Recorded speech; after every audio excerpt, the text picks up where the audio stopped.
കോട്ടയം ഈരാറ്റുപേട്ട തേവരുപാറയിലെ കാലപ്പഴക്കം മൂലം പ്രവർത്തനം നിർത്തിയ കൂറ്റൻ ജലസംഭരണി പൊളിച്ചു. ജല അതോറിറ്റിയുടെ കീഴിലുള്ള സംഭരണി പൊതുമരാമത്ത് വിഭാഗമാണ് സാങ്കേതിക സഹായത്തോടെ പൊളിച്ചത്.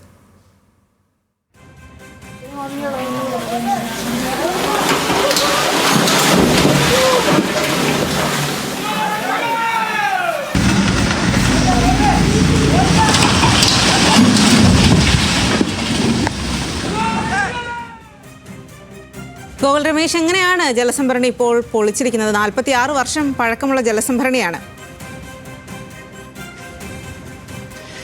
സ്വാതി സൂചിപ്പിച്ചതുപോലെ തന്നെയാണ് ഈ 46 വർഷം കാലപ്പഴക്കം ഉണ്ടായിരുന്നത് കൊണ്ട് തന്നെ സ്വാഭാവികമായിട്ടും അതിന് ബലക്ഷയം ഉണ്ടായിരുന്നു. ഈ കാര്യം നേരത്തെ തന്നെ പഠനവിധേയമാക്കി കണ്ടെത്തിയതാണ്. അതിനുശേഷം അധികൃതർ തീരുമാനിച്ചതാണ് ആ ജലസംഭരണി അവിടെ നിന്നും പൊളിച്ചു മാറ്റുക എന്നുള്ളത്. അതിനു വേണ്ടിയിട്ടുള്ള നടപടിക്രമങ്ങൾ മാസങ്ങൾക്ക് മുമ്പ് തന്നെ ആരംഭിച്ചിട്ടുണ്ടായിരുന്നു. ഈരാറ്റുപേട്ട തേവരുംപാറ എന്ന് പറയുന്ന ഭാഗത്താണ് ജല അതോറിറ്റിയുടെ ഉടമസ്ഥതയിൽ ഈ വാട്ടർ ടാങ്ക് നിലനിന്നിരുന്നത്. ഇത് എന്തായാലും ഇന്ന് രാവിലെയാണ് പൊളിച്ചു നീക്കുകയുണ്ടായത്. സാങ്കേതിക സഹായത്തോടു കൂടിയിട്ടാണ് പൊളിച്ചു നീക്കിയത്. ആ ഭാഗത്തിന് ആ ടാങ്ക് നിൽക്കുന്നതിന് കൃത്യമായിട്ടൊരു ചുറ്റളവിലുള്ള ആളുകളെ മുഴുവനായിട്ട് മാറ്റി അവിടെയെങ്ങും ആരുമില്ല എന്ന് ഉറപ്പുവരുത്തിയതിൻ്റെ അടിസ്ഥാനത്തിലാണ് ഇന്ന് രാവിലെ പൊളിക്കൽ നടപടിയിലേക്ക് കടന്നത്. ജല അതോറിറ്റിയുടെ തന്നെ കീഴിലുള്ള പൊതുമരാമത്ത് വിഭാഗമാണ് ഈ സാങ്കേതിക സഹായത്തോടു കൂടി ഈ വാട്ടർ ടാങ്ക് പൊളിച്ചു നീക്കുകയുണ്ടായത്. പ്രദേശത്ത് പുതിയ വാട്ടർ ടാങ്ക് നിർമ്മിക്കുന്നതിന് വേണ്ടിയിട്ടാണ് നിലവിൽ അവിടെ തദ്ദേശ അധികൃതർ തീരുമാനിച്ചിരിക്കുന്നത്. അമൃത് പദ്ധതി വഴി പുതിയ വാട്ടർ ടാങ്ക് നിർമ്മിക്കുമെന്ന് നഗരസഭാ ചെയർപേഴ്സൺ സുഹറ അബ്ദുൽ ഖാദർ നമ്മളോട് അറിയിക്കുകയും ചെയ്തിട്ടുണ്ട്. സ്വാതി,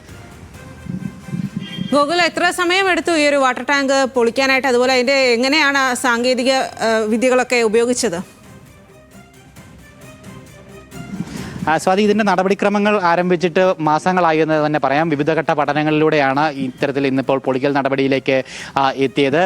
ഒപ്പം വിവിധ പരിശോധനകൾ ഇതിൻ്റെ ഭാഗമായിട്ട് നടന്നിരുന്നു. ഇന്ന് രാവിലെ മുതൽ തന്നെ അധികൃതർ അവിടെ എത്തി ആ സ്ഥലത്തിൻ്റെ സുരക്ഷാ ക്രമീകരണങ്ങളൊക്കെ ഉറപ്പുവരുത്തിയിട്ടുണ്ടായിരുന്നു. പോലീസ് അടക്കമുള്ള ആളുകളുടെ സഹായത്തോടു കൂടിയിട്ടാണ് ആളുകളുടെ സുരക്ഷ ഉറപ്പാക്കിയത്. ആ ഭാഗത്ത് അല്ലെങ്കിൽ കൃത്യമായിട്ടുള്ള ചുറ്റളവിൽ മനുഷ്യരോ മറ്റ് ജീവികളോ ഒന്നും അല്ലെങ്കിൽ വളർത്തുജീവികളോ ഒന്നുമില്ല എന്ന് ഉറപ്പുവരുത്തി അതിനുശേഷമാണ് പൊളിക്കൽ നടപടികളിലേക്ക് കടന്നത്. വളരെ സാങ്കേതികമായിട്ട് ബോംബല്ല, മറ്റുള്ള രീതിയിൽ ഈ കോൺക്രീറ്റ് പൊളിക്കുന്ന പോലെയുള്ള ചില സാങ്കേതിക രീതിയിലുള്ള കാര്യങ്ങളാണ് ഇതുമായി ബന്ധപ്പെട്ട് ചെയ്തതെന്നാണ് നമുക്ക് മനസ്സിലാക്കാനായിട്ട് സാധിച്ചത്. എന്തായാലും ഏറെക്കുറെ 1 മണിക്കൂറിലധികം എടുത്ത് ആണ് ഈ പൊളിക്കൽ നടപടികൾ പൂർത്തീകരിച്ചത്. രാവിലെ മുതൽ തന്നെ അധികൃതർ അവിടെ എത്തി പരിശോധന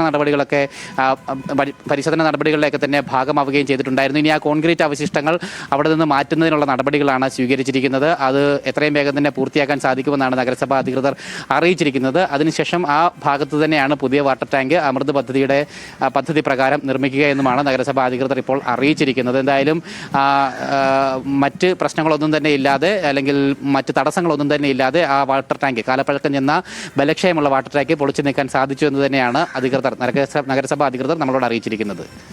ശരി ഗോകുൽ, കോട്ടയം ഈരാറ്റുപേട്ടയിലാണ് കാലപ്പഴക്കം മൂലം പ്രവർത്തനം നിർത്തിയ കൂറ്റൻ ജലസംഭരണി പൊളിച്ചു നീക്കിയത്.